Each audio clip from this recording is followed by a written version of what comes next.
Hey, what's up everybody? Welcome to the channel. My name's Alckemy. We're going to be doing some sound design stuff today. I just got back from the dentist and talk about nightmares. Yay!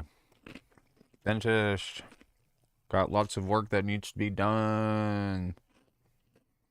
They did say that I take immaculate care of my teeth, which is nice, but being susceptible to genetics can sometimes suck.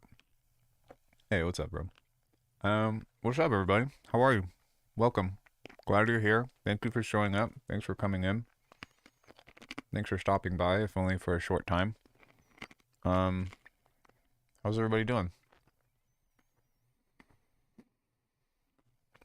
What's going on in your hood? Huh? What's going on? Hey, Ryan. What is good? Up in your hood. Both of these are 165, I believe. So I think what I'm going to do today is just write some stuff in C minor.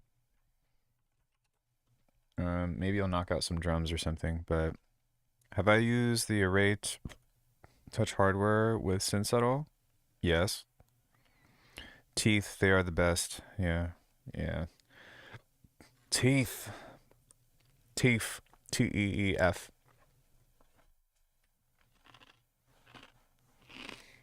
I have lots of demos with... Oh, with hardware synths. Oh, shit. Sorry. No. I'm sorry. No, I have not. Not other than an iPad, but that doesn't count. I'm so sorry. I was like, what? Yeah, of course. And then I had to reread that, and I was like, oh, shit. No, I have not. The only hardware stuff that I have, though, is a Syntact and a Digitact. I can't really see a reason why I would use an Array for those. I'm not much of a hardware guy. It's on like a wish list or whatever, but yeah, and I don't see myself being able to do anything cool or creative with the analog heat, so. But yeah, those are the only hardware things that I own. Yeah, cool. Let's go ahead and jump in. If anybody has any like questions about anything today, or anything you'd like to see, let me know, because today is just going to be kind of casual. I need to keep working toward this remix that I'm supposed to be doing, but I decided to scrap it, and so we'll do something else. We'll do something else instead. Something else, yes?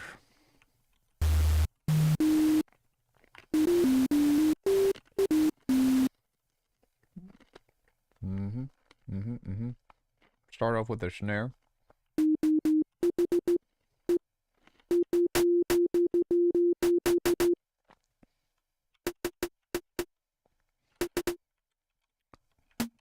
$167 BPM? What do you mean 167 BPM? 85? 85 BPM? That's what we usually do. So what? That would be like 170.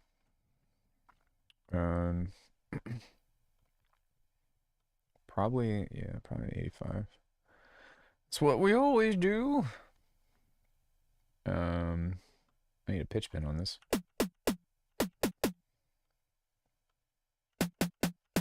I need a transient.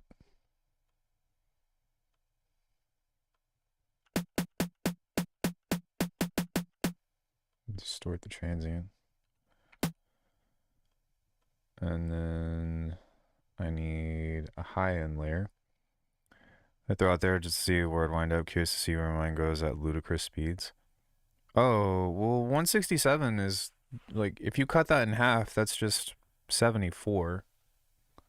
Wait, 74? 64?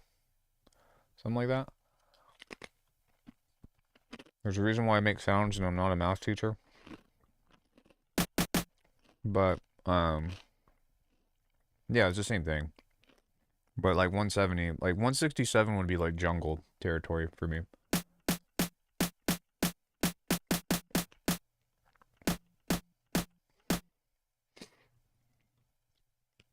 83.5. Okay, thank you. I'm trash. I'm trash. Absolutely trash at math today.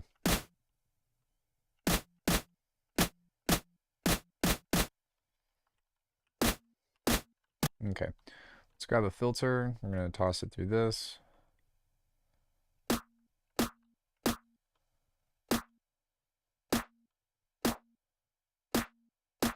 There we go. Shaper table. Filter.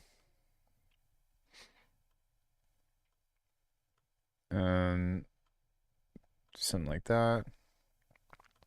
Yeah, I don't know. Most of my music is at 85 of some degree. I think I'm also going to use a filter table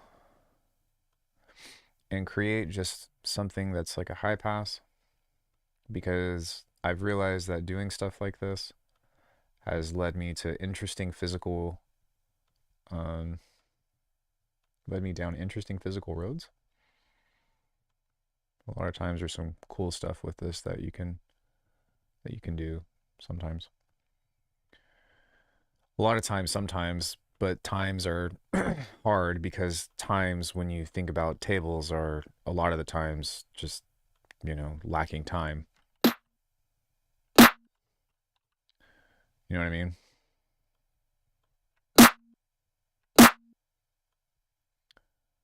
Totally.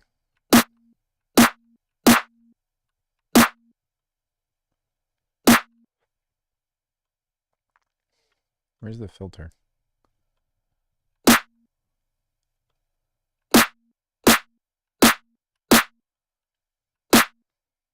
Um,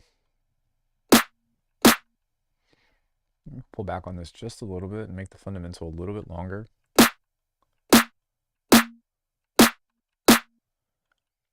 And then let's maybe not do it again, but do something similar. Let's grab a slice EQ and toss this in here. There we go. And now we can make this a little bit more physical by doing a couple things. There we go. Now check this out. We are going to grab a convolution reverb, and I'm going to type in snare here. And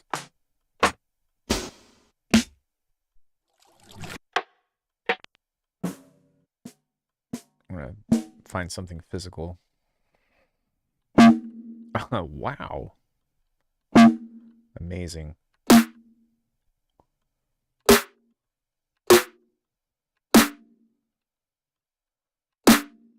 Yeah.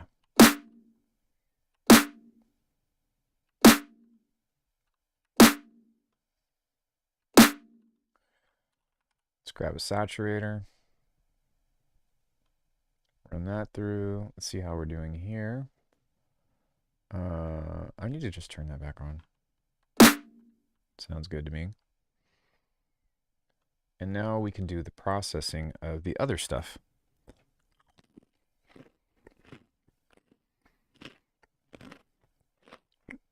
It's funny if you don't respect the DJ, for sure.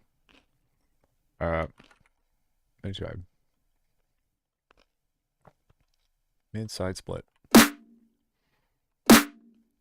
This doesn't have any space in it whatsoever.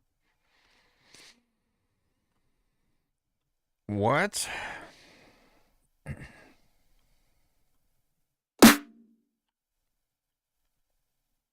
Oh, I suppose I could just do that. Let's just do that. There we go. Now we can grab some other convolution in here. Sure. That sounds cool. Let's grab a distortion.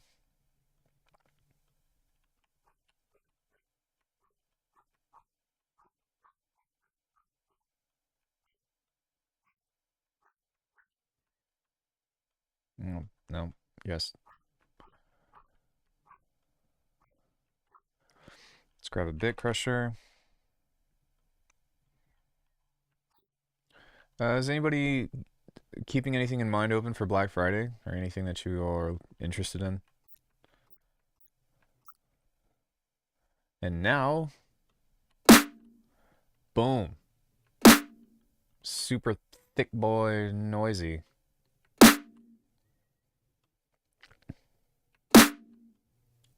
We can go harder with this if we want to, but I don't want to, so I'm not going to.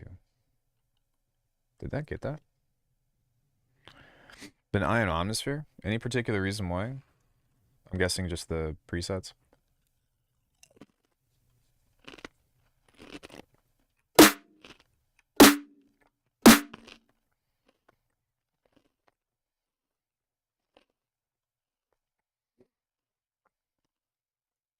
Been really into making snares like this lately. Just really nice metal.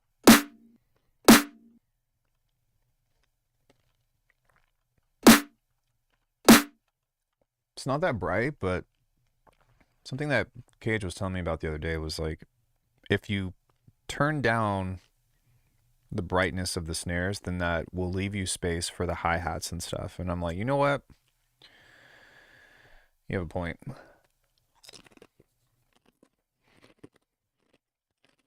What's up, Slater? Seems to have good overall package, synth as well as strings and choirs. Super expensive though. Have you ever tried, do you have faceplant? Have you ever tried making a choir like just with faceplant?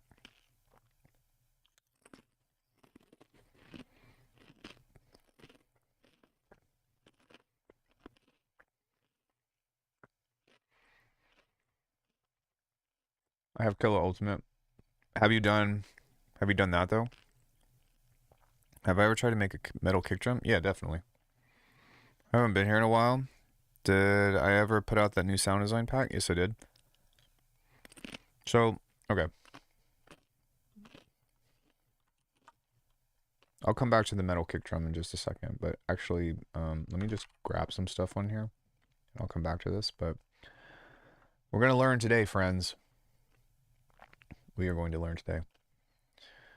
I need something to reference C because I don't have perfect pitch, and I'm also not a singer. Yes. FM4.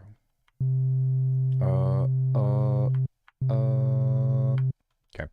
Doesn't really matter, but it's just for reference for throwing shit in here. But if you do this, very softly, very gently, sing to it.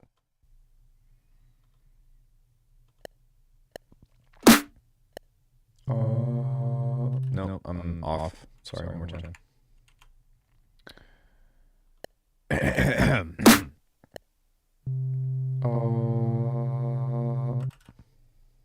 think I'm still off. I think that was the exact same pitch. Anyway, what you want to do is normalize this. Go here. Go here. Go here. Go here. Sampler. Go here.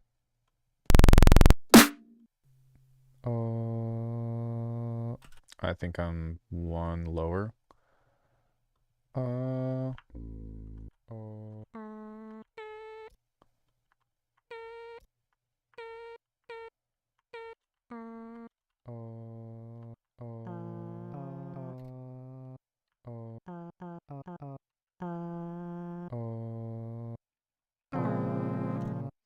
Yeah, okay.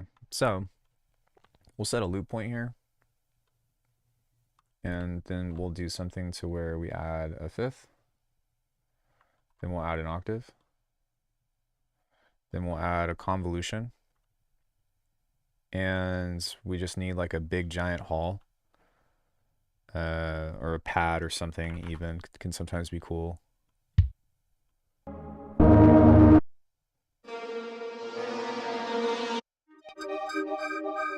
Let's try that and just see what that does, because this could be cool. It might not be cool, but...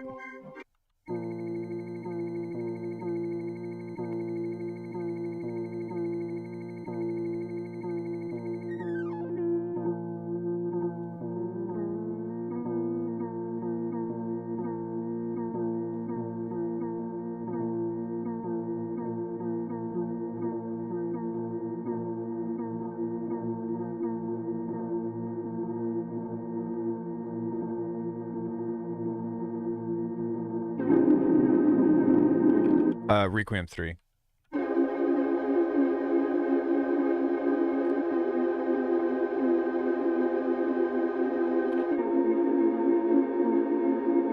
There we go. So, if we can have something that kind of drowns that in reverb, and also maybe some OTT. Alckemy TT. We do a little bit of smearing here. A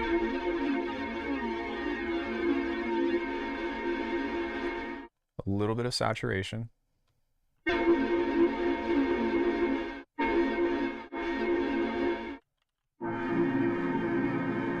we're getting there. And then we need some just giant reverb. Where's the chapel? We need the chapel along with some other reverb. Reverb. Big size, if you know what I mean. Big size. You know what they say. Okay. The rest of the playing is just through here, so.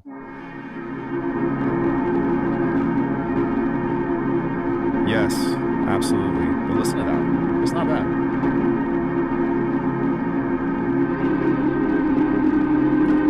The reason why it sounds like that is because of the distortion. But if you set this to poly, it's better. But maybe let me try just without it.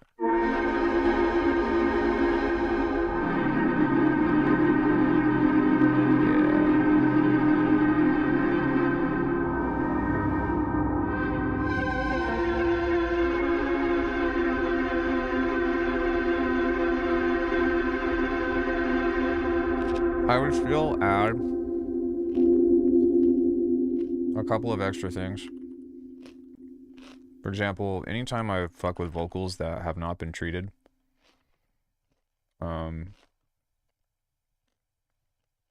short attack, mid release, threshold ratio. But what's really cool about this is that, for one, it's yours, right? Like, you sung it. As long as you can figure out what note you're playing. But having copies of this and stuff, you can create these really nice ensembles, because that's essentially what you're doing. And when you do that, if you have the means to use tools to widen it out, or like if you have something like a comb filter to where it's like tearing through. There's this one track from Tom Middleton called Shinkansen, which is I think I butchered the name, but Shinkansen?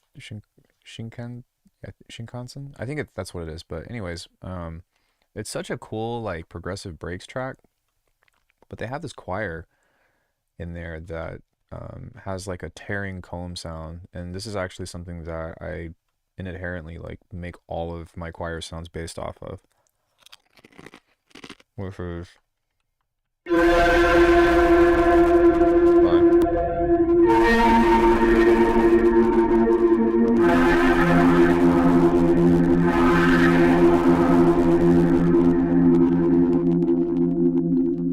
Now, if you're getting distortion like that, you can figure out where that's attenuating. Just right there. And just reducing it will help a lot.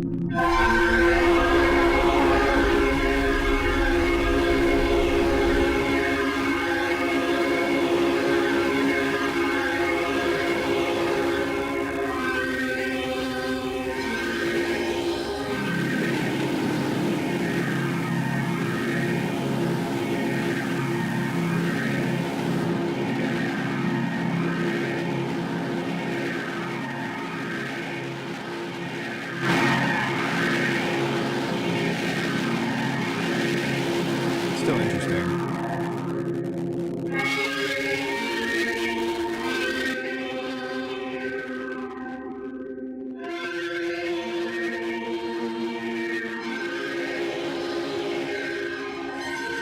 No, you'll still get it. You'll still get the distortion and stuff from that stuff. The distortion and stuff from that stuff. Let me try it without this. Let me just try a gain.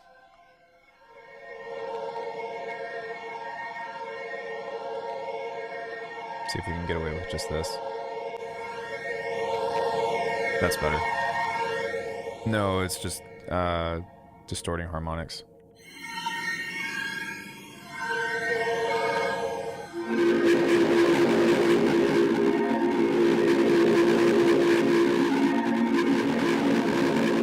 That's interesting.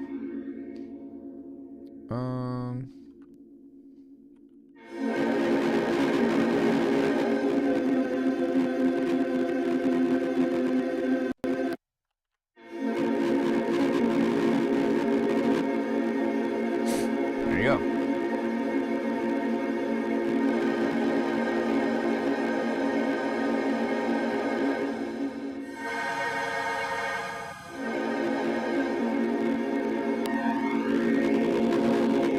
And the comb is a big perpetrator to that.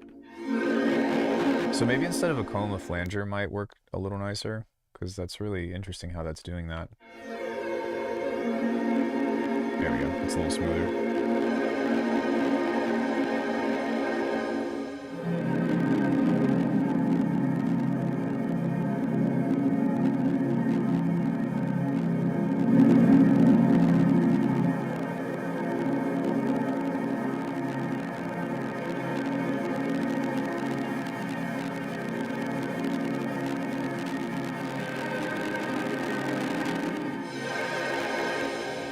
Still sounds really pretty, but yeah, that's my voice. So, and then if you have like vowels and stuff, something else that is really cool is if you do like chanting gibberish. Sometimes you can get some sick shit if you throw that in the granular. So, let me see.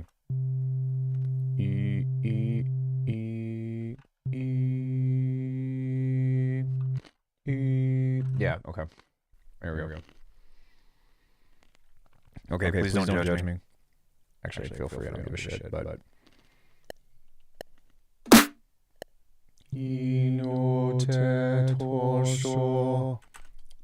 Alright, so if you take something like that, everybody's like, oh my god. What the fuck? It's fine. It's fine. Just don't say anything. If you throw this into a granular engine,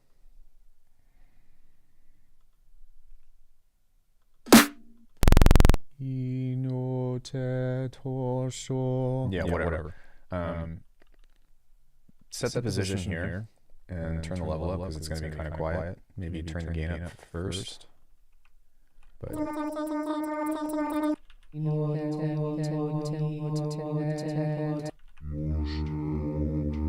there you go. Ooh! I know I'm echoing. That's because this is on.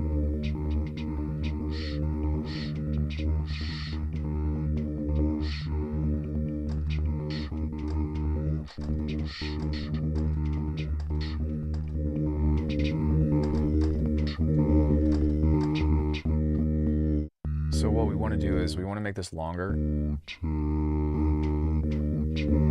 And then what you can do is if you want to make this like just strange, then you can set a range here. So maybe we can go right click and go 2 octaves. I wish that there were a little more control over this about like when that phrases and whatnot, but you can get some really cool shit with some dual delay.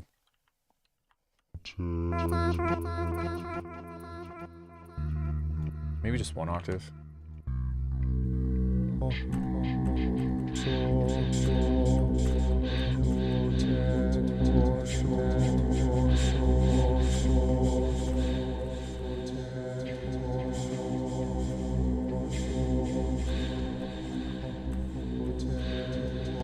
Isn't that sick? It just sounds like prayer.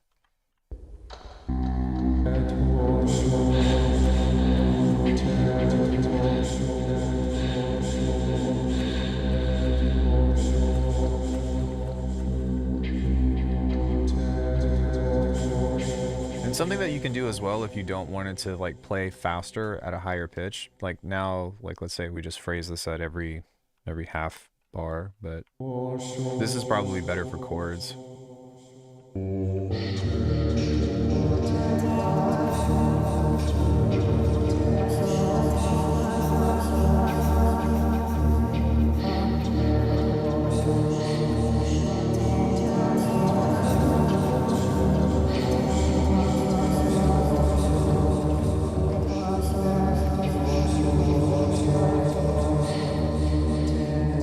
I think that, well, it depends. If you want the sequencer, then go for XO. If you want more sounds of like a full 16 kit or whatever, then go for Atlas 2. I find myself reaching for Atlas 2 because the kit's bigger, but I think that XO does a better job at the AI stuff. Personally, but, you know. You can also set it to other stuff, like Fist, which might be cool. Maybe, I don't know.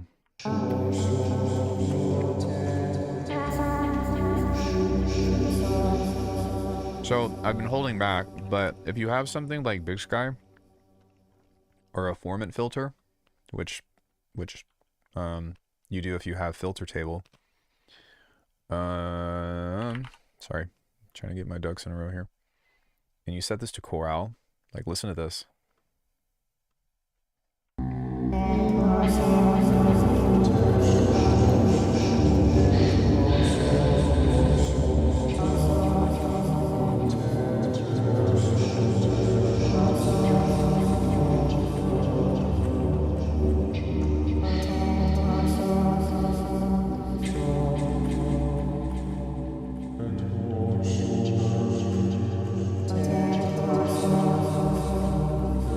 Yeah, the pedal's sick.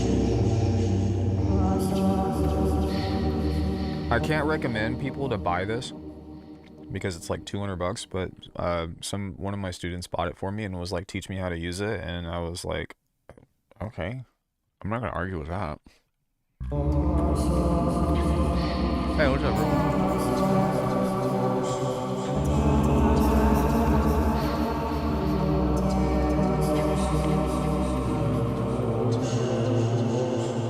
But I mean, yeah, so, you know, if you can like get over yourself and just say this, you know what I mean? It doesn't really like mean shit or whatever, then you can kind of give those kind of like meditative chants just from a couple of effects.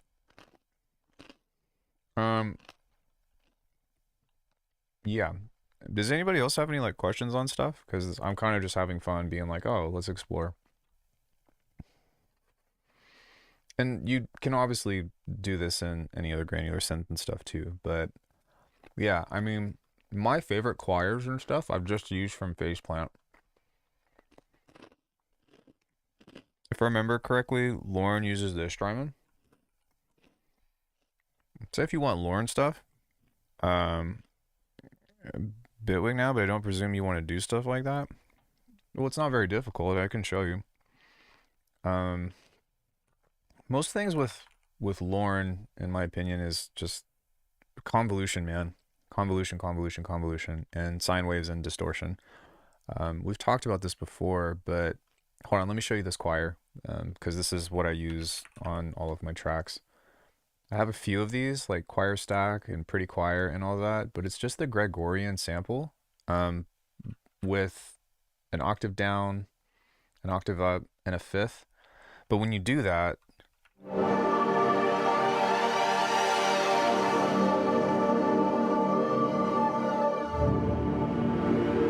like, I don't know.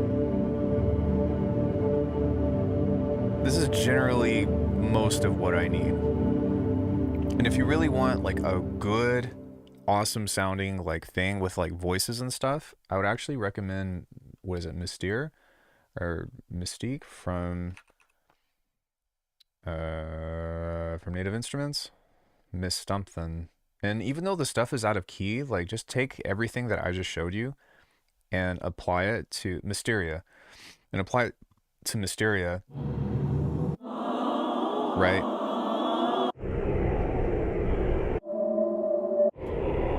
And I think that this is actually a much better thing than, personally, than, what's it called? Than Omnisphere. Because I do own an Omnisphere, I just never use it. Oh, I'm sorry, fellow, I haven't forgotten. So when it comes into automation, you just click the hamburger, and then if you have something that you want to automate, click on what you want to automate, and then double click. Actually, you only have to click, yeah, double click. Boom, boom. Option will curve it. If you hit 3, then that's this. If you hold Option and 3, then that will be how you draw steps. But, I mean, once you get that, that's really all there is to automation. Very simple. Okay, so metallic kicks. There's a lot that can be explained within that, depending on what it is that you're going for. Hey, Pretend, how are you? Contact libraries would probably be the best for that kind of thing. Makes sense. Yeah, they also have the Farlight, which is really good for voices. Can I twiddle knobs and just record the automation real time as well? Yeah, that would be your latch. So if you hit record and then you have this little button up here active, then that means that while it's recording, if you're turning a knob or whatever, then it will, you know what I mean? But you have to be careful because if you turn on, if you don't have overdub on, then it'll overwrite, I believe. If you do have overdub on, or it's one or the other, I don't remember, but just mess with the settings. But yeah, automation is super easy. I was going on about something. Oh, kicks. Yeah, okay. Kicks. I mean, the thing about kicks when you talk about designing that kind of stuff is like it doesn't really change that much when designing. It's more about like how you dress it. Like if a kick is a salad, then making a metallic kick would be the dressing. You know? That kind of a lot of times dictates what defines the salad, if you will. If we use a curve, then this is kind of reminiscent of kick 2. And so you can utilize this to create your pitch bend. So if we go like this and then set this to an ungodly amount, same principle in Ableton. It's right next to the latch. It's right here. It's not that hard. Just take a look at it. You'd be surprised how much is right in front of your face. That's actually not bad. Okay, we can work with that. I'm going to add a noise layer.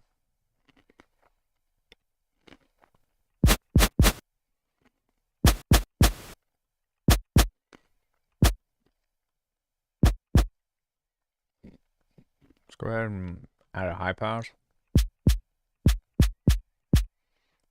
And then what I will do is, this is going to seem counterintuitive, but just trust me.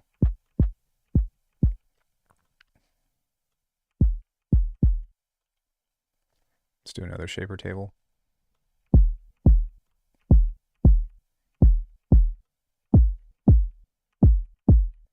Cool. Let's grab a compressor. Yeet, yeet, yeet, yeet. Oh shit. Okay, well that works too. Multipass. Let's go favorites. Actually, no, let's just go new. Then dynamics. Pull this up.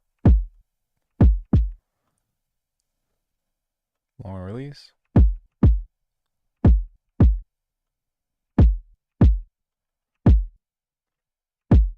So once you have something like this, then everything else that you want to do from here is just like, okay, well, let me back up a sec. Alckemy, how do we make it metal? Like, let's go into a snap heap here.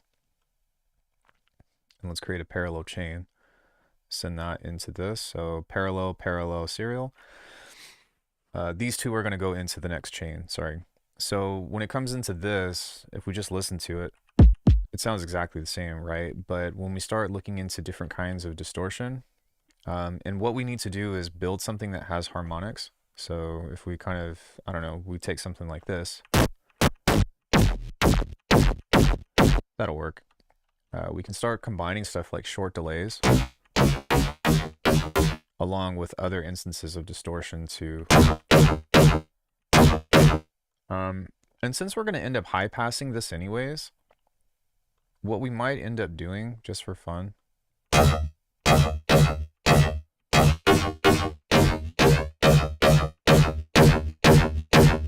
is frequency shifting this, then we can grab, I'm gonna come back to this in just a second, but we can grab a high pass here, and then we can kind of play around with the different settings here. But you can see that because I'm pulling this out, that means that it's not going to interrupt the phase of the original kick. So, you know, we've already got something that we can kind of work with here. But if we wanted to do something that was a little bit more in the world of physical modeling, then we can kind of create a custom comb filter. Let's see what that sounds like. Maybe we can morph it just to have different options, which can sometimes be nice.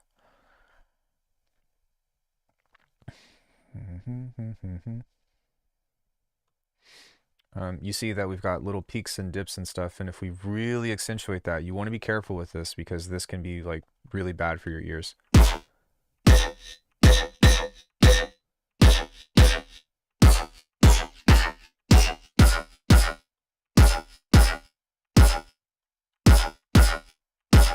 Then what we can do is, well, we can make it functional if we wanted to by grabbing stereo, reducing the mids and boosting the highs, because what's going to happen is this is only going to start to focus more on the side information.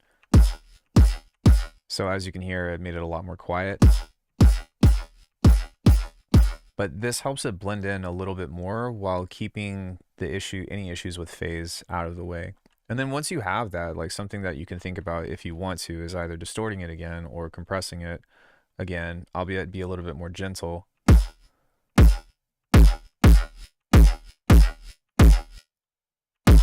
Or maybe not, maybe don't be gentle, smash it and go too far and see what happens.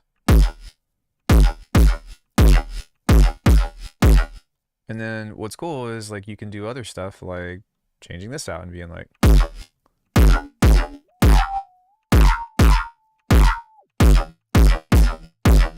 which that's pretty sick.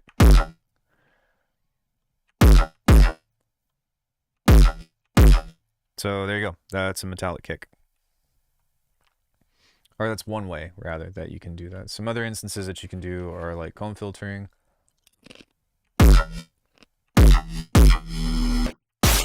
Sorry.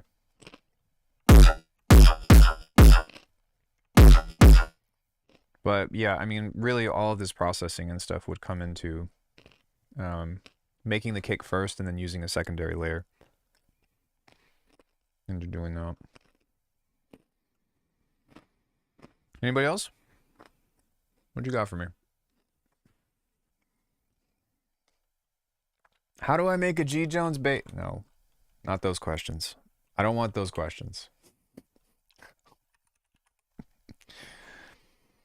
Alckemy, how do you make a G. Jones bass?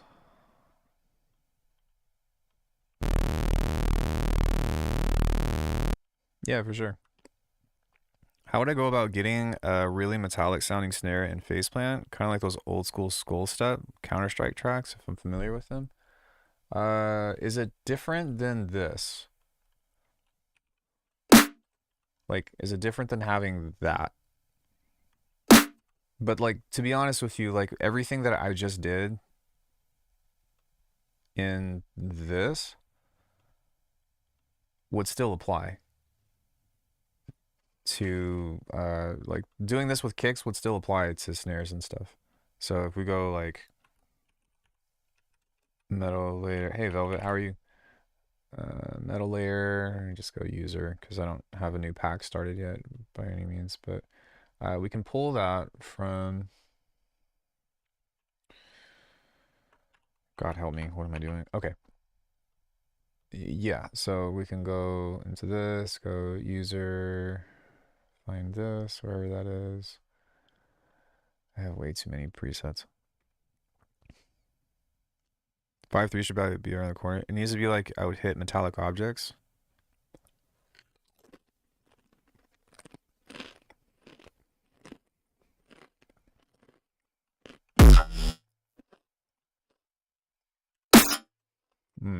That was not what I was looking for.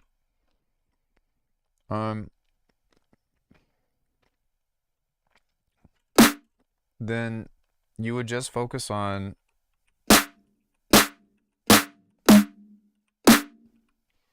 you would just change this out to something different. So like just focus on convolution layers to get like, I think you're talking about industrial sounds, but if you have some kind of metal Foley,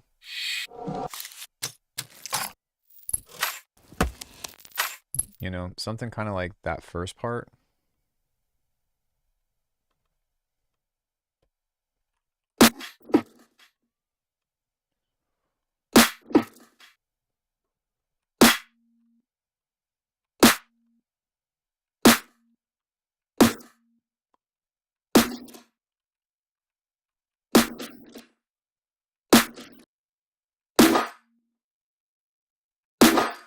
See?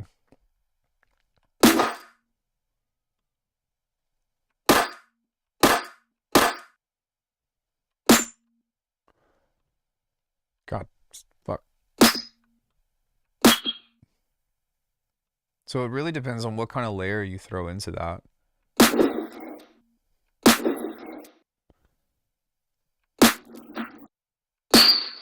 Ouch. Sorry, guys.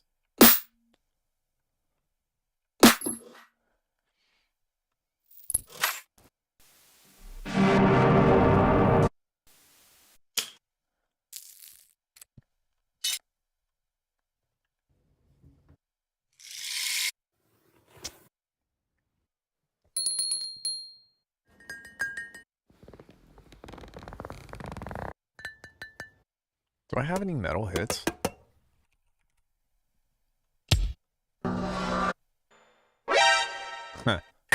Let's go. Yeah, maybe something like that.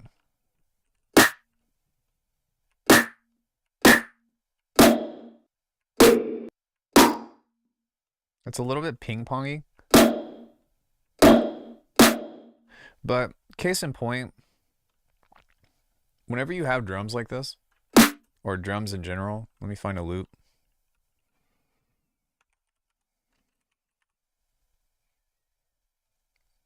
Find something I made. Hold on. Alckemy loops and perks.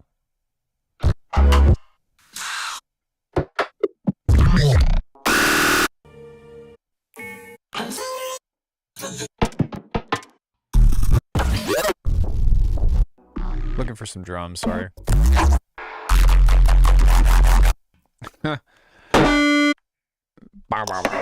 Okay, something like this. This is good. So check this out.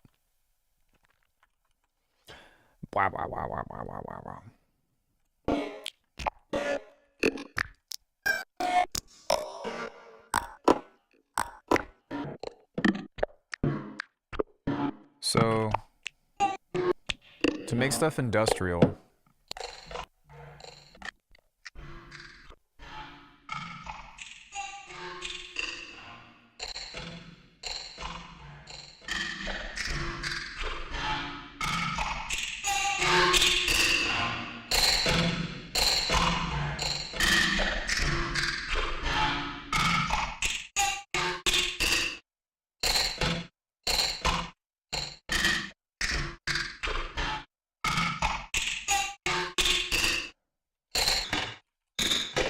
it's pretty much like what I do whenever I resample drums. But all this stuff that I utilize here is all a means of distortion and convolution. Because what you do is you take a sound. Let's say like I even just take this one, right? So where was that? I think that was here. And you layer this on top of your snare. Then what ends up happening is you kind of create something there to where you create this interaction of like both of these. This is your main fundamental is what we would call it, and then this is like your body or your tail. And like if you want to make this sound like absolutely insane, because again, I don't know what exactly you're going for, but and if you change this, Still not what I'm after, a reference snare. It's quite specific. I wonder if there's something in phase plant. Yes, the filter table. Yeah, I don't know. I'd have to hear what it's going for, but I think that you're probably hoping that I'm going to make what you have in mind, but what I'm trying to tell you is that when it comes into making things metallic, there's like two ways. There are two main ways to do it. You either take percussion and you send it through convolution and distortion, or you go the comb filter route with short delays and all that other stuff. But when something makes something metallic, it's resonances and space. When you have a drum, you have three components. You have a membrane, which is the drum itself. You have an exciter, which is the material of what is being hit by the drum. And then you have the space, which is the resonance. When you are doing things that are physical, you need to be thinking about how to design those components.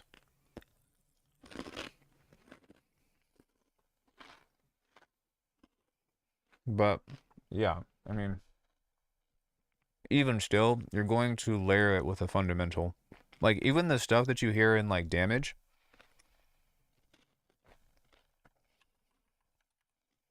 No shit.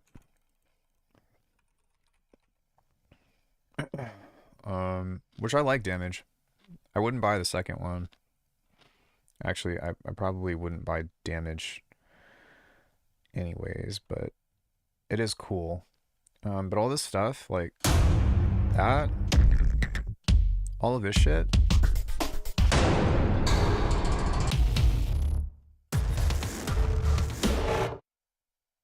is still made the same way that I just showed you. Same way. Same exact way. You need to make Gordon your drums.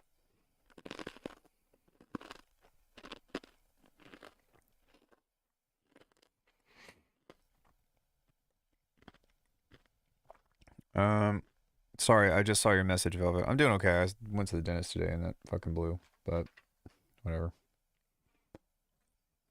Blue butt. Curious to hear this reference now. I'm gonna move on.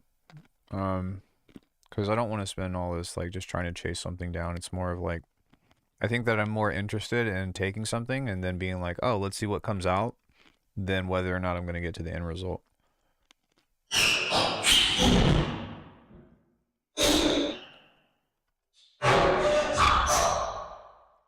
Yeah, like that's actually pretty sick. If we were to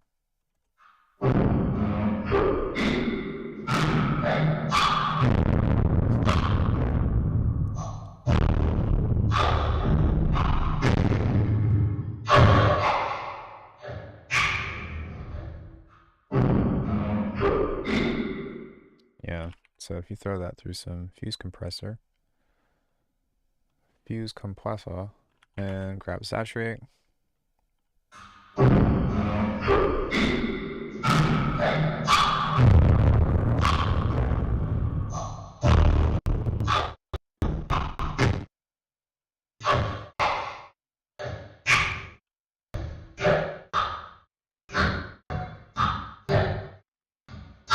Well, this is stuff that I use all the time for like layering drums and whatnot. Does anybody else have any questions? Anything else you'd like to see?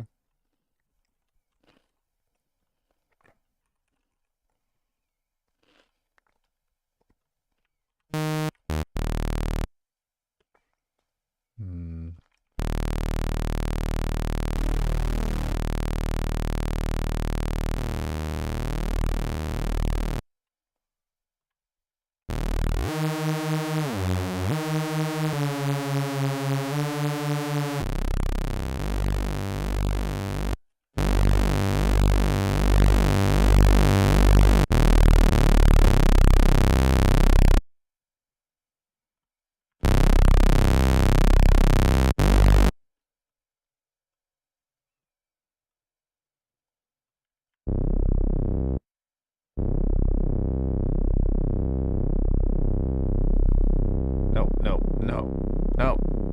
Yes.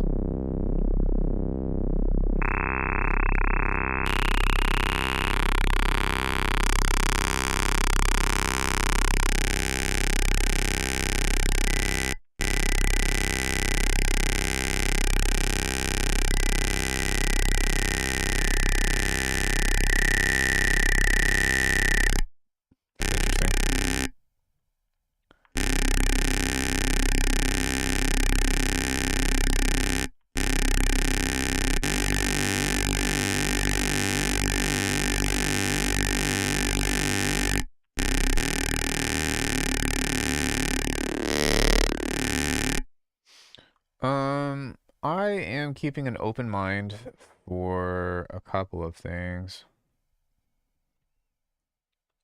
I'm kind of interested in the neural DSP stuff for the amp sims. I'm also interested in maybe buying a sub.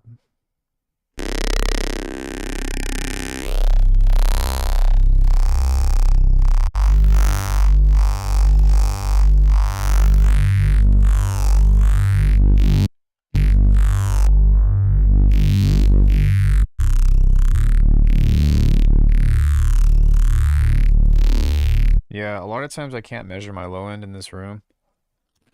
So if I'm able to put a sub right by my feet and just put my foot on it or something, that might help me out a lot.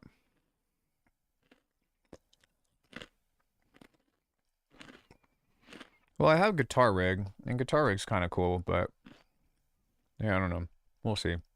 I do want to reach out to them and see if they'll let me review their stuff, because I think that I could showcase some pretty cool things, but I don't know.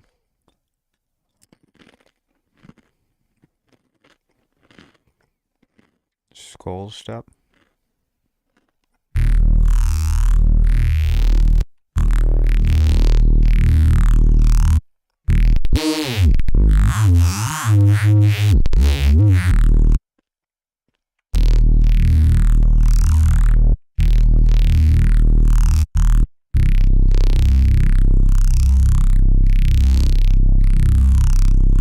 Yeah, and that's kind of the problem that I run into a lot. I don't know. I don't even know if a sub would fix my problem, but that's why I'm quote unquote considering.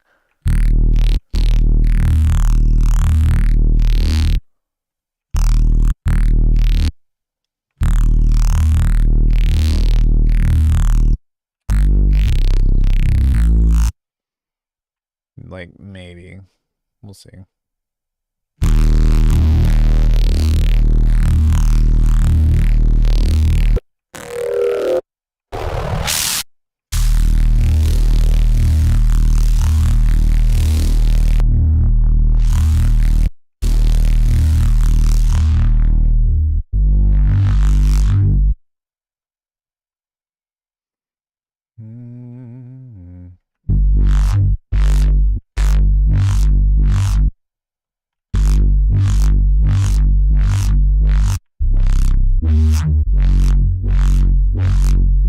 When it comes to amp simulations.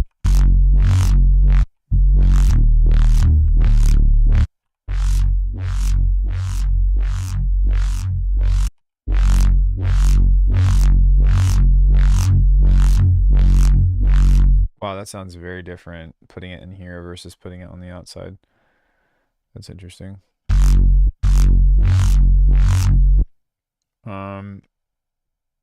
What was I gonna do? Right. Final neuro chain.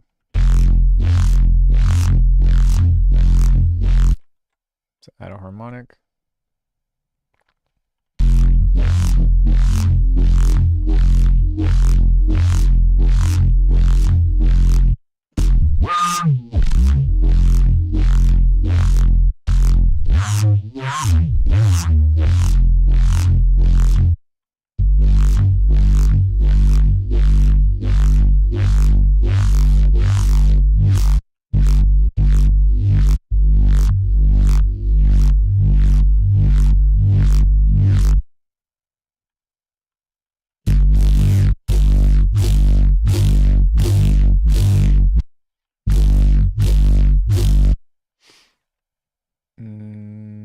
think, yeah, there's a bandpass on here, so we can kind of just plug that in and do a little bit of movement here.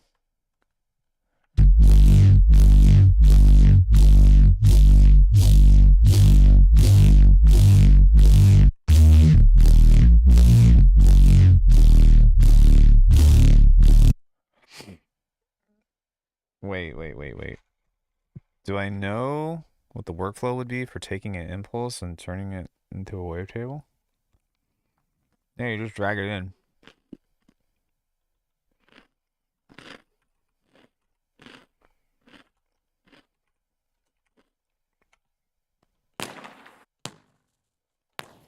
So, something like that. You go filter table, open this up, and you just go, wait, what? Create from sample, I guess. And then just type in impulse response.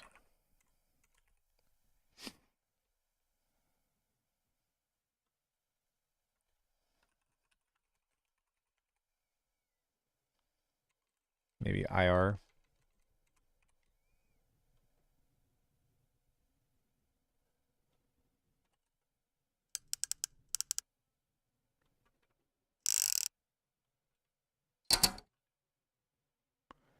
Big projects, samples.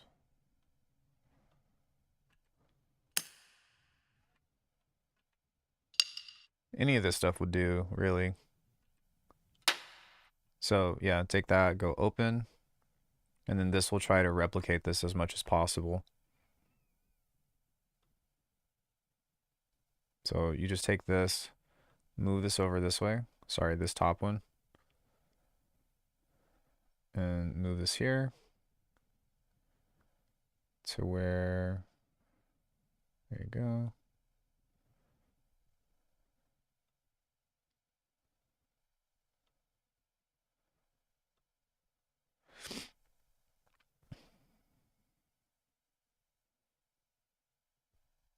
Then you go done.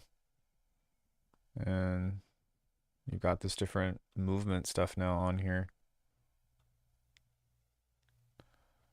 If you jack up the resonance, then there you go. But yeah, that's how you would do something like that.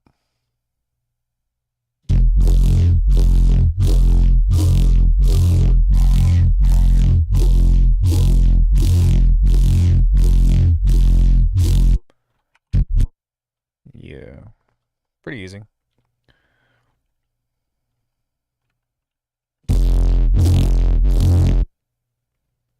How would you capture the impulse of another filter? No, I don't think it works like that.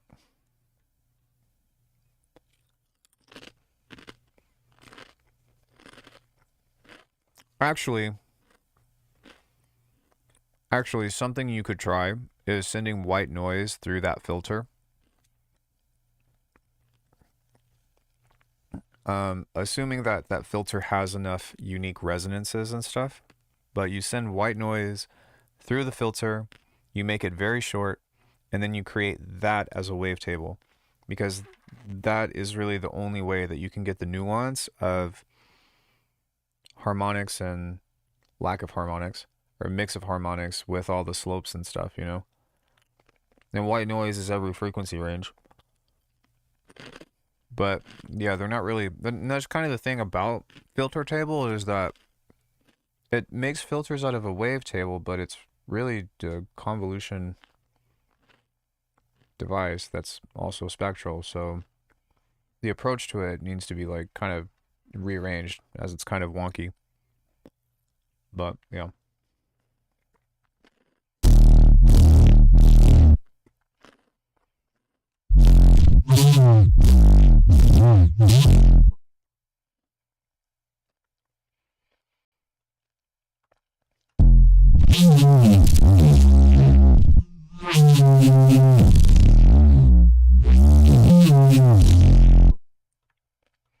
Let's get comb filter in here. Then let's get one of these guys. The magic is in the middle for this stuff.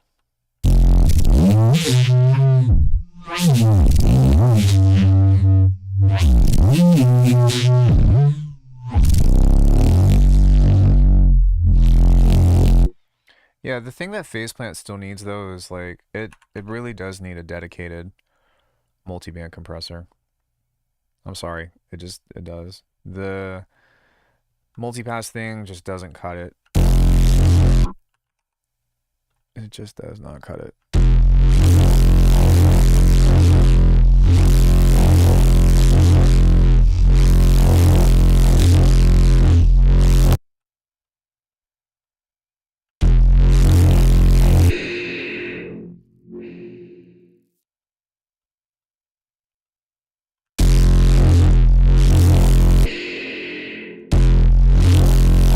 Yeah, for sure. It's a cool question.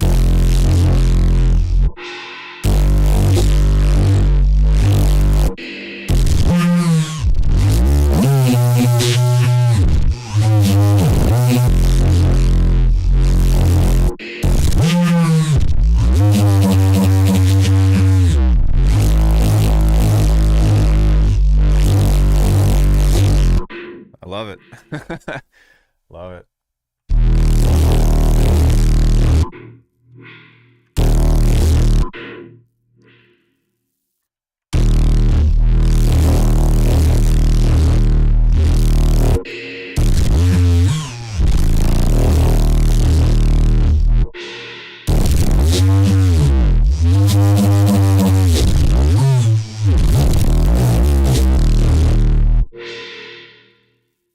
All right. That convolution is a little much. But what do I think would be a good complement to Faceplant? Things like Current and Serum have a lot of overlap with less power. Well, yeah, on paper, yes, for sure. The thing about Current though is that it just sounds better.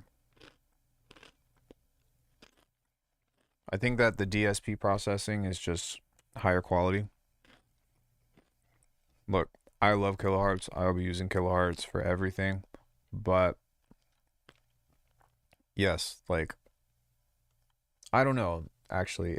I make this complaint a lot, but it's a lot harder for me to get timbral things in Current than it is for me to do in Faceplant. But just as a means of like sound quality, I do think that Current like actually just sounds better. For better or for worse, but yeah.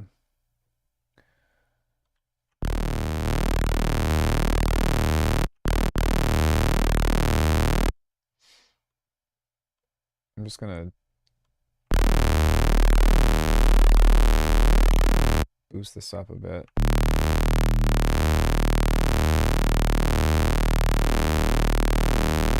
But do you see how like you can't even hear that? It's like not even doing anything. Like, barely.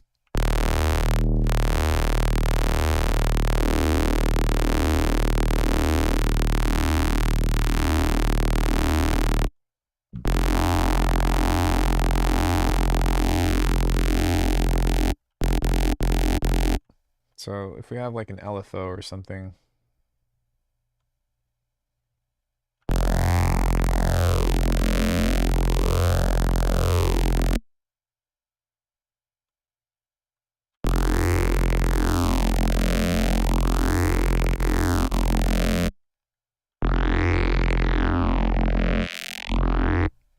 And then maybe just a classic. Oh, it's a preset. No, I don't want the preset. I do not want the preset. I want the number for the pancake fight. Do I have any ideas on how to synthesize a guitar DI? A guitar DI? What is that? What is a guitar DI? I'm sorry. I don't know. I'm not sure what that is. Oh, a direct signal? Yeah, just amp sims, dude. Like, you can literally take a saw wave. What is this? and do something like guitar rig or some kind of analog model distortion. But like, you'd be surprised how insane this actually sounds. Guitar.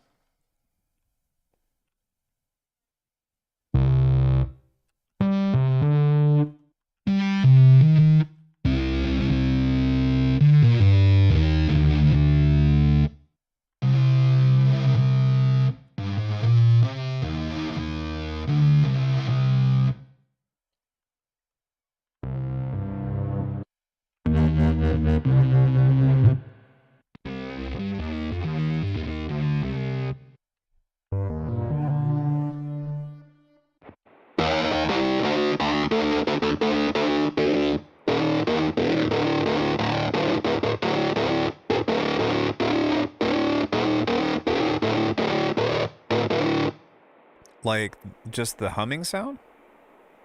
Is that what you mean?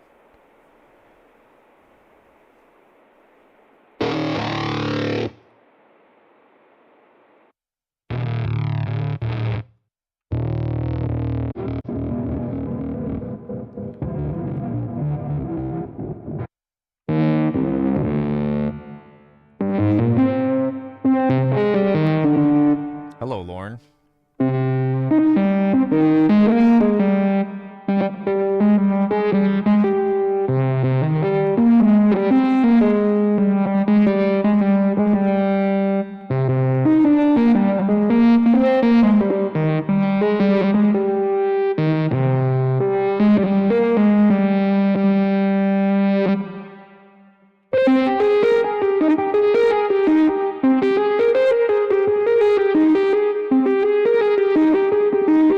Yeah, I don't know, just cool little Stranger Thing melodies.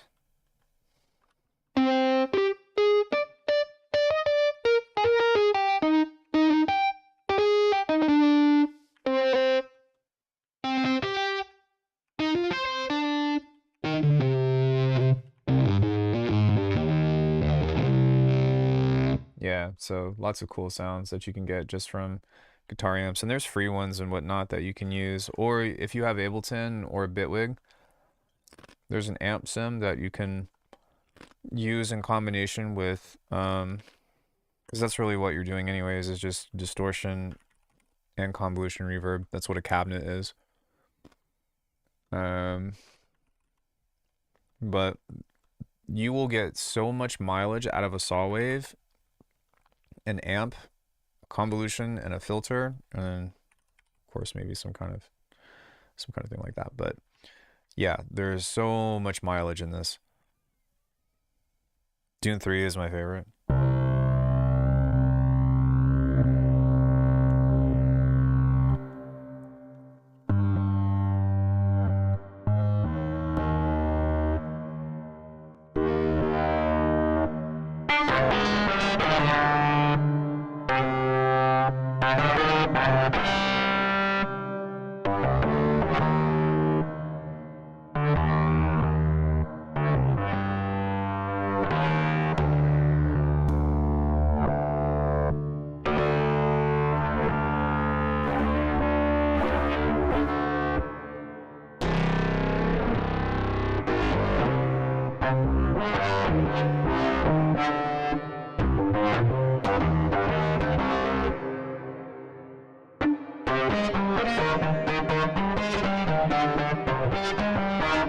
And I think that if you want to try to like get like the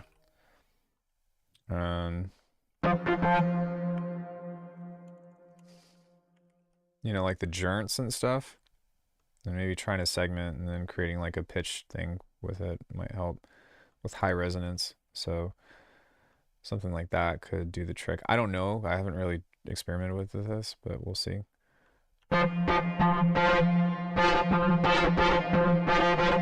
I was like, what?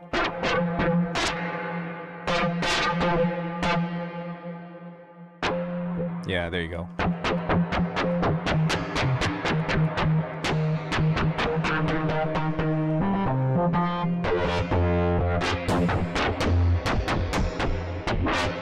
It's not the same, of course, but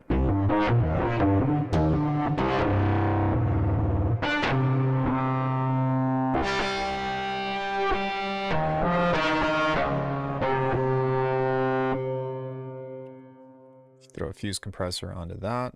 Maybe change up the impulse response. I don't know.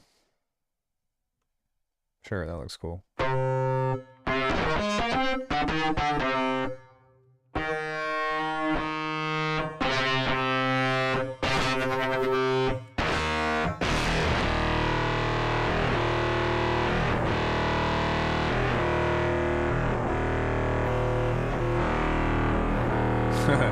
Crazy.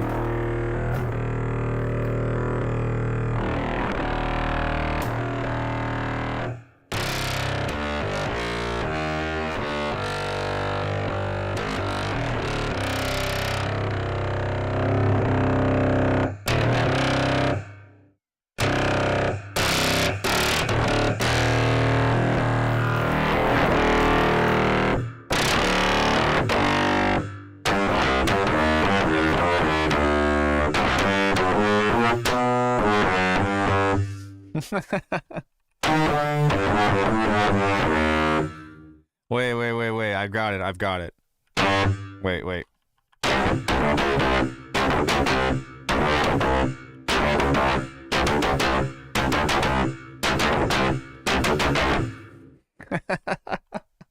Does anybody know that song?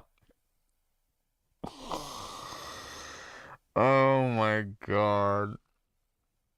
How did they get famous? It's almost as bad as the Laffy Taffy beat. Yep. Yeah, so anyway, lots of cool stuff that you can get out of this. I'm just trying to show Mick Gordon. If you want to go Mick Gordon, then we need to like really smash this even harder. Like hard compress. And like hit it down like this.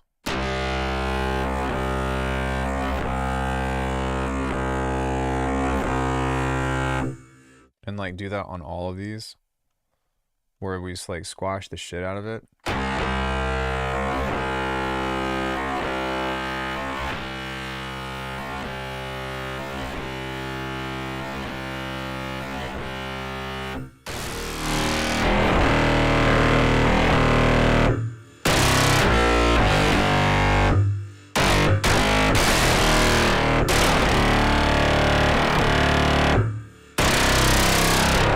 And maybe even change like the filter type.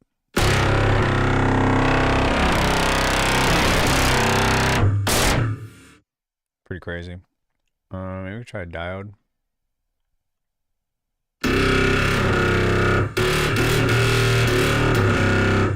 Chevy Chev usually sounds really cool.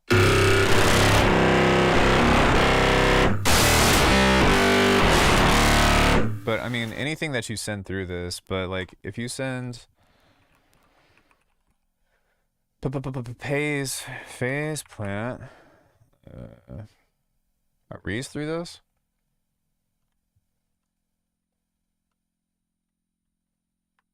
Oh shit, sorry. I don't know what happened there. Oh, it was probably this. Who dat ninja? I'm a weak on Ableton 12, but now using samples like an NPC, trying to be like me. But you should be like you.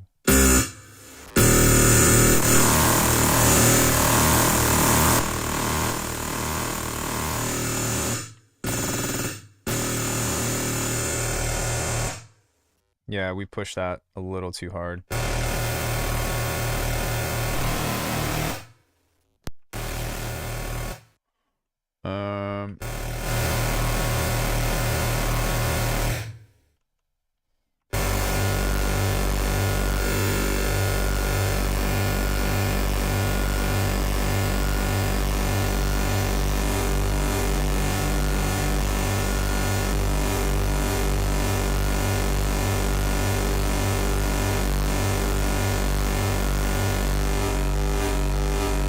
Like, there's nothing wrong with using samples and stuff. I just don't do it because I can never find what I'm looking for. Wow.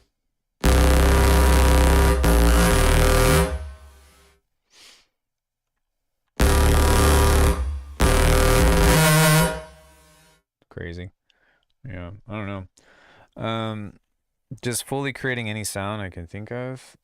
To be honest with you, I can't do that. What I've done is just memorize like a handful of formulas that I can always refer to. Like if somebody was like, "Hey, can you make this sound like this guy?" It's like, "No, I can't." I can make a bass. I can make like something that has that archetype, but no, I can't. I'm not a magician. There's actually a lot of times where I'm designing something and I hate it. More often than not, to be honest, but that's part of it. But no, man, if like you have a like samples and stuff that you think sound good, like, you know, a trap kit or whatever, like just do that. Just use it because at the end of the day, you need to think about what are you doing with your time? Are you wanting to make music or are you wanting to, you know, be an engineer? And like both of those are okay, don't get me wrong, but for me it's like as much as I am into doing sound design and as even though it has been way more lucrative as a career, um I get the most satisfaction when I make a beat that I'm happy with, not when I make a sound that I'm happy with. That's very kind of you, but no, it's just principles, fundamentals and principles.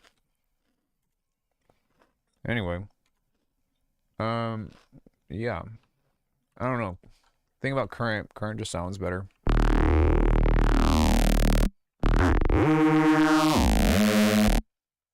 I honestly think that it has to do with this because this thing just murders in the best way. Ripple phaser's cutting like pretty nice too.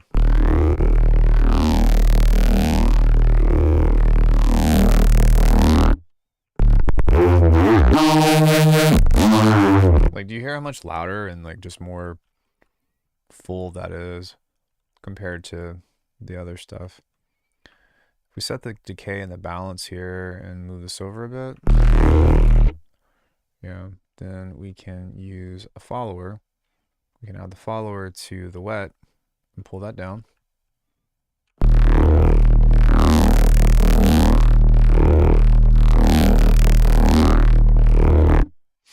The thing is like this is missing a few things that would be nice and helpful, but yeah, I don't know. This is part of it. Whatever.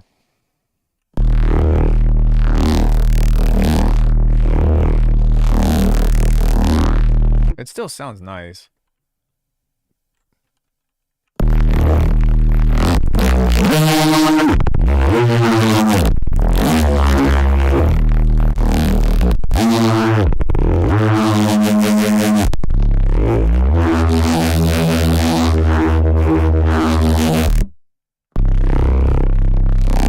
And I don't know what it is, man, but yeah.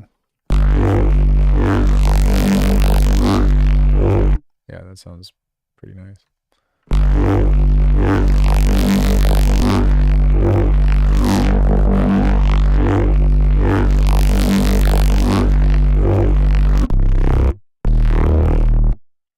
Happens if we do another distortion.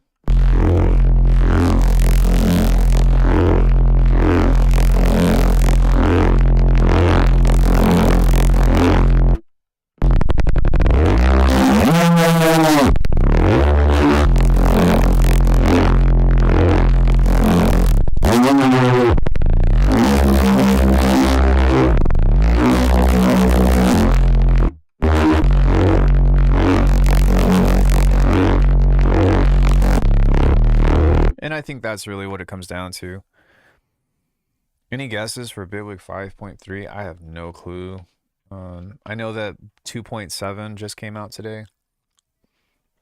So they usually do some kind of like holiday gift. But I don't know what they're up to be honest. It's been a while since I've spoken with anybody from that team. And even then they don't tell me what's coming out. They're just like, "Hey, to be honest with you, they usually just ask how I'm doing." if I'm not mistaken. They're just like, hey, how are you? And I'm like, hey, thanks for asking. That's very kind. Shout out to the Bitwig marketing team um, and public relations. That department is just, yeah. The people there are very sweet people. And I really appreciate that about them. I don't know what it is, man, but like there's just something about like when somebody is like, hey, how are you doing? How's life? You know, and not necessarily even as a means of like intimacy, but as just a matter of like, it's not just, you know what I mean? I just copped the pack. Cool, man. Thank you so much. I hope that you love it. Um, it's a good pack. I put a lot of time into it. And it's also the last pack that I'm going to do like that for a while, I think.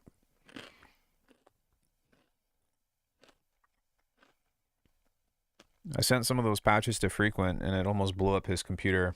And I'm like, damn. Uh, I need to change. I need change. No, yeah, I need to make something that I also want to like find a better bridge behind making something that is purely experimental and making something that is like usable. There's a lot of problems to solve. And I think that the cool thing about Faceplant is it gives you the tools to do that. I just don't know. I don't know how I'm going to do that yet. It's over 9,000. As in you have a good CPU, or as in you just loaded up a preset and it blew up? Wouldn't be the first time. Well, part of that, thankfully, is I broke everything into components. So, you know, if if you've got 5 different things of this and it's blowing up your computer, you can just get rid of all the racks except for like one, or just turn it off. It blew up when I played a note. Nice. Yeah. So, yeah, like I said, if you have a bunch of stuff that's like 4 or 5 of these, just turn them off, and that'll save you a bunch of CPU.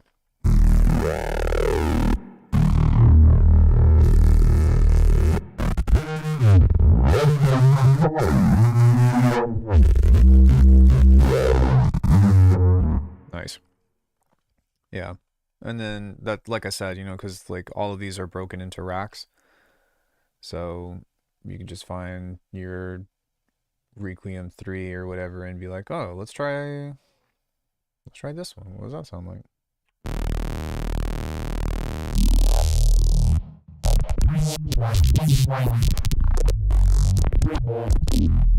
I'm running on an M3 Max.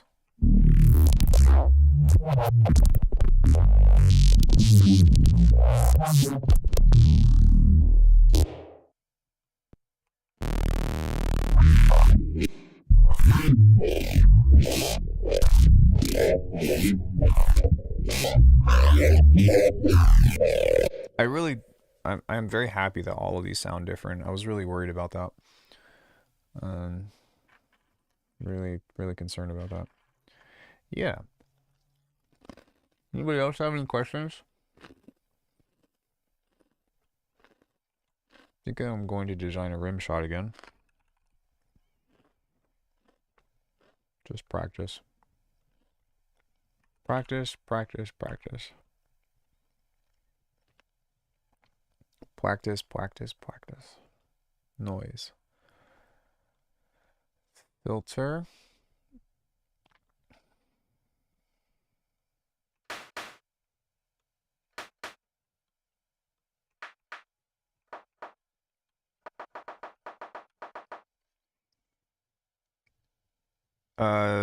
Do you not have do you have do you have the full version or no?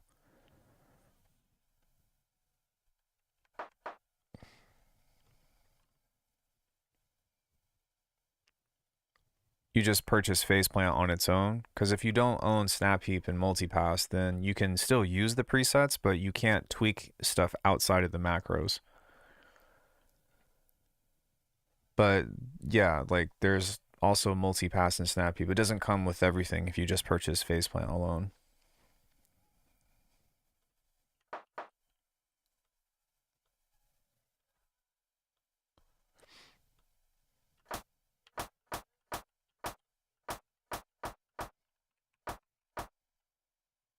Mm,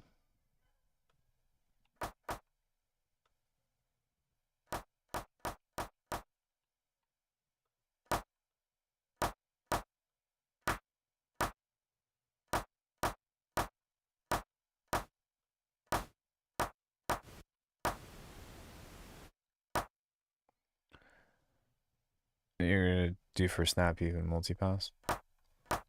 Yeah, like you can still upload them, you just can't edit if you don't.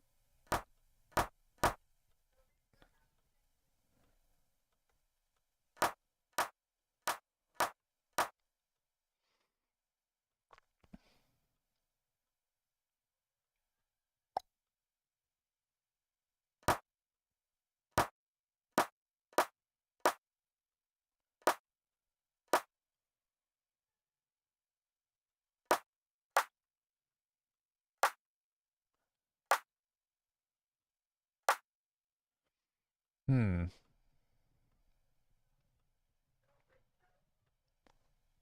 interesting.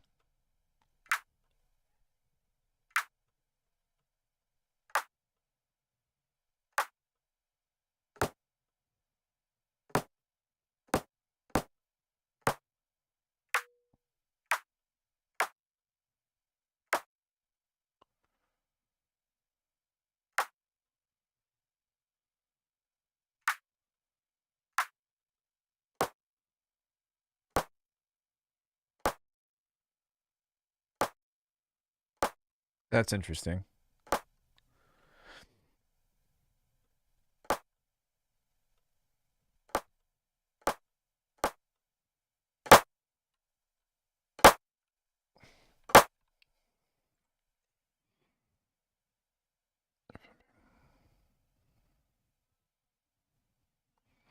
Here we go. That's pretty realistic sounding.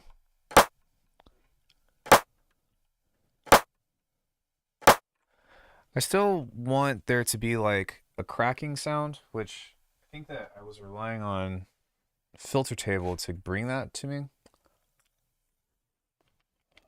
if I'm not mistaken. Because like making something that sounds like this, like the, is not too hard, but there's like a crackling.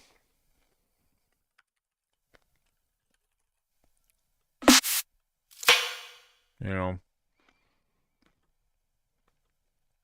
minus the reverb and all that stuff, of course, but let's see what this does.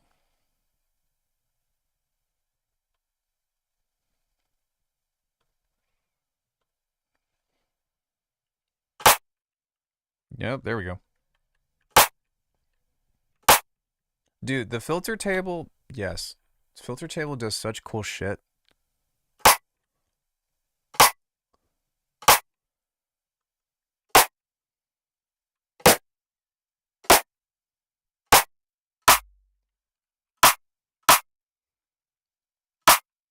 Now, we might want to, these presets are sick.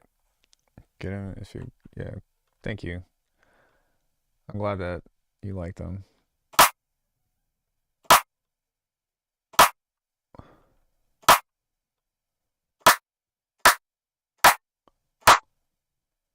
Do you see how like many different timbres there are through this though?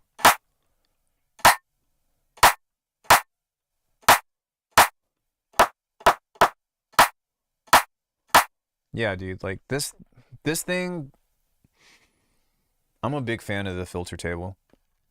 Big fan of the filter table.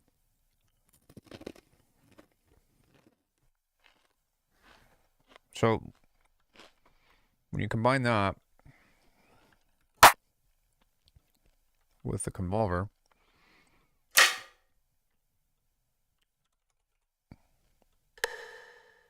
verb, it's what you do.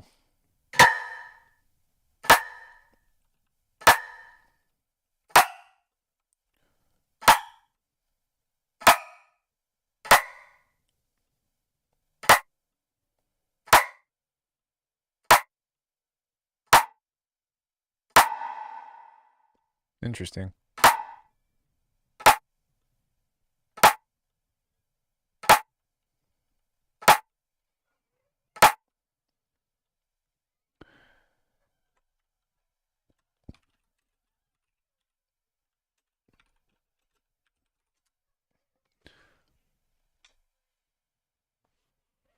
Yeah, so there's lots of variation that you can find through this stuff, which is really nice. So now what I'm gonna do is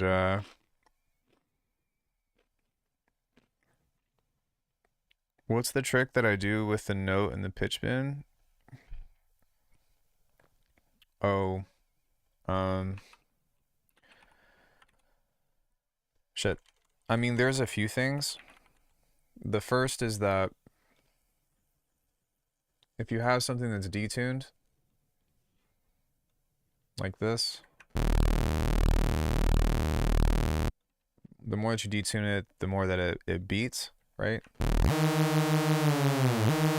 So if you want to have a consistent sub or a consistent bass or a more consistent sub or whatever, low end, then what you can do is set this to where as this plays a higher note, set this to 24.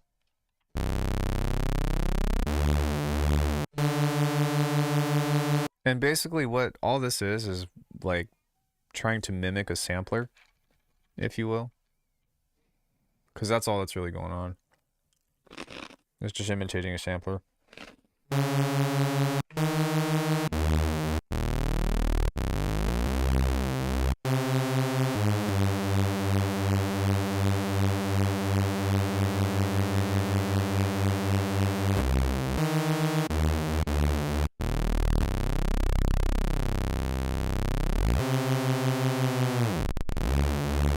Yeah, so, and then everything else, like if I have filter movement, whatever, just kind of follows that same pattern.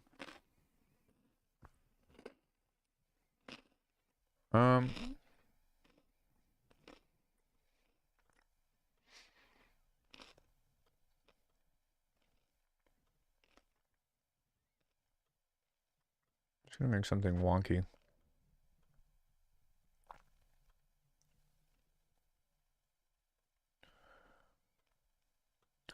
Wonky and glonky.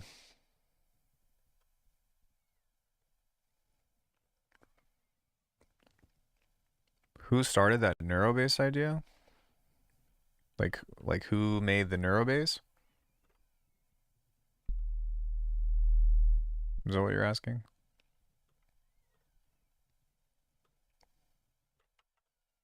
Or are you talking about the idea that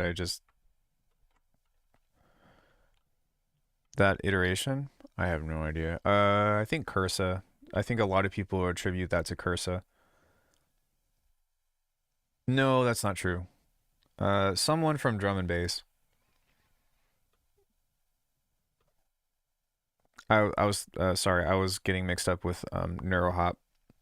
Cursa was kind of the pioneer, the trailblazer of Neurohop stuff.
Yeah, I think the best way to get into that kind of stuff is just Noisia.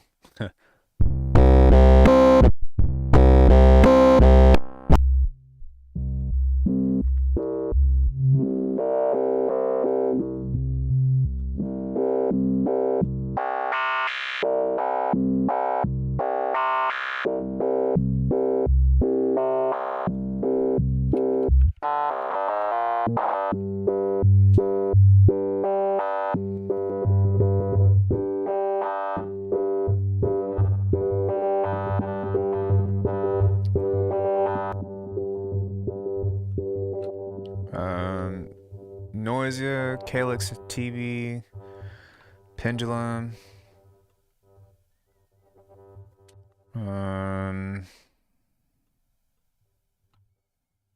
Who else?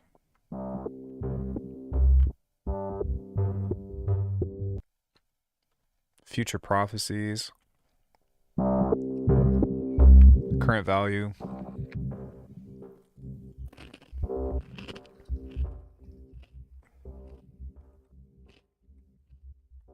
Break. Trying to think of who the other old school guys were, like pre 2005 or pre 2008 rather.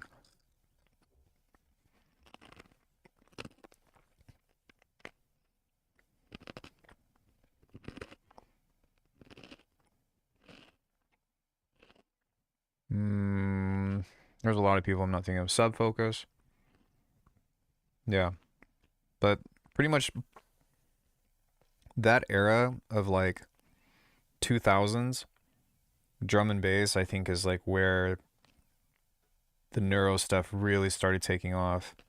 If I'm not mistaken, I think that like Noise's 2006 album kind of changed the bass world upside down, because that's where everybody just probably went like, oh fuck, what is going on?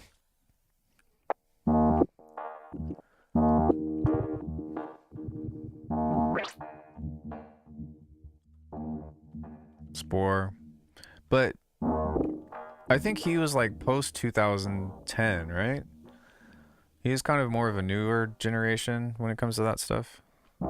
Like, he's a great reference for sure, but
yeah, it's pretty wild.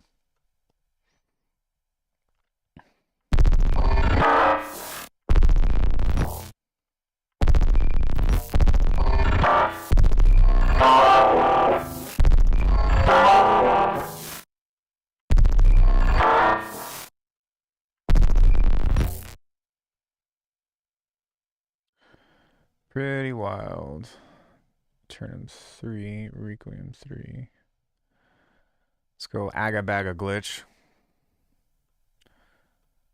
What do y'all know about the Aga Baga glitch?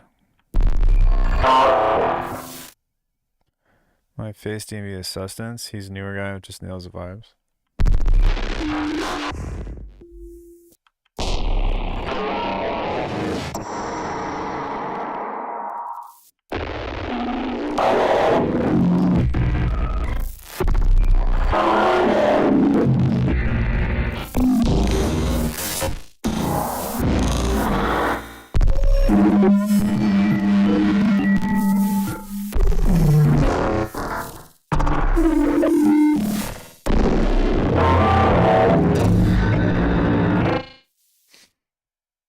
Some crazy sounds. Some cool stuff, though.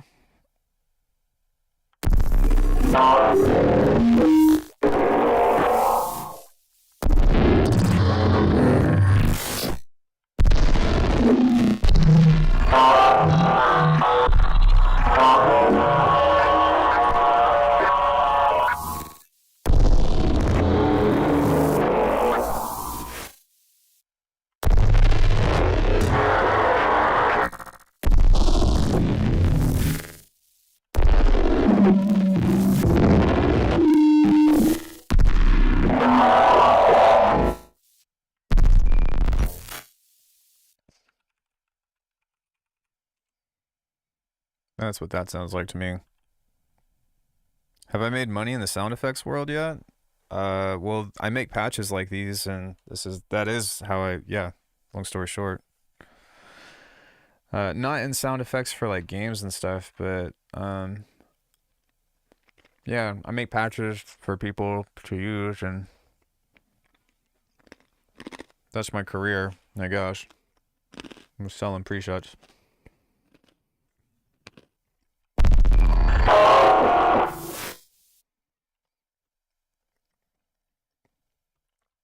Glorious, glorious presets.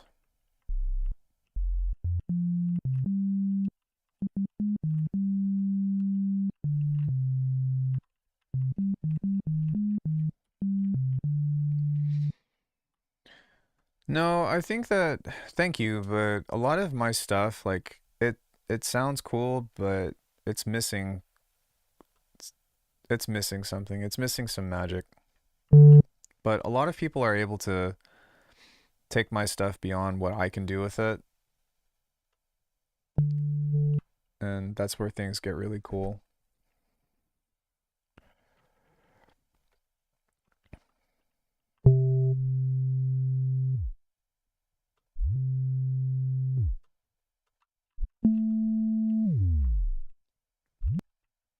I mean, that's what effect processing is, though, right? It's just layering shit.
Sorry.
Not super loud monitors.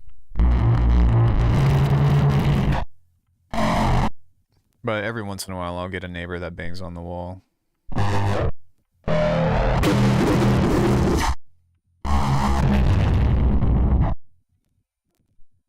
Which I don't blame them.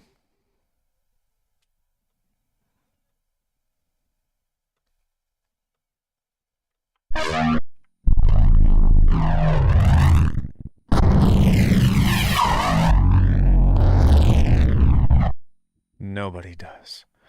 Nobody understands me.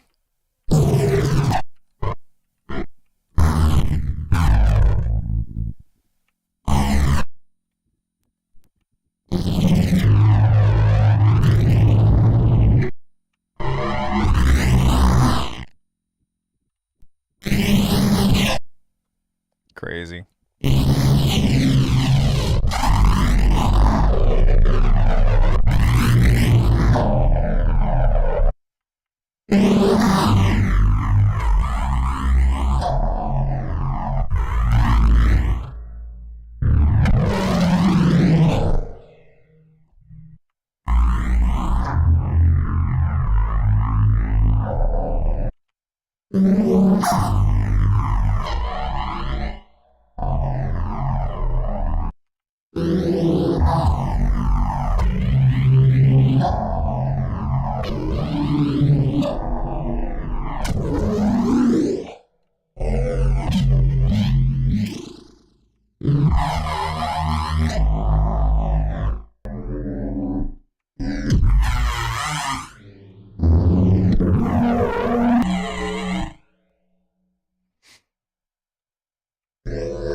That's crazy.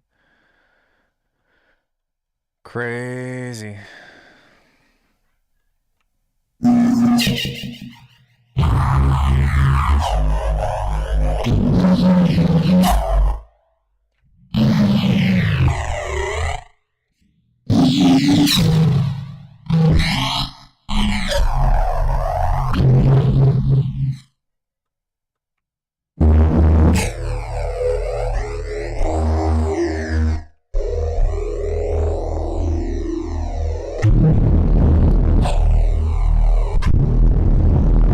Nice.